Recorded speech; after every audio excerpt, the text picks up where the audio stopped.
জন, তুমি একটু সরোটা, আমি একটু এই সিনটা দেখবো। এটা কি হচ্ছে? হ্যাঁ হ্যাঁ, এটা ছোট্ট ছোট্ট একটা বক্স, ছোট্ট একটা বক্সের মধ্যে এরকম করে তিনজন কেন? হ্যাঁ, কেন বলো? এখানে বসো, পুরো এটা খালি।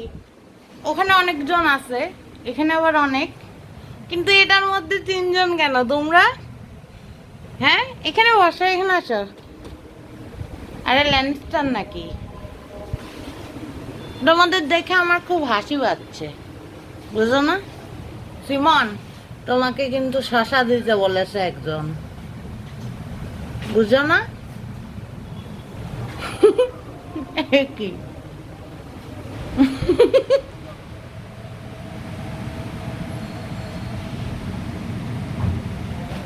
এটা ক্যাটলিন, এটা রেমো, এটা সিমন।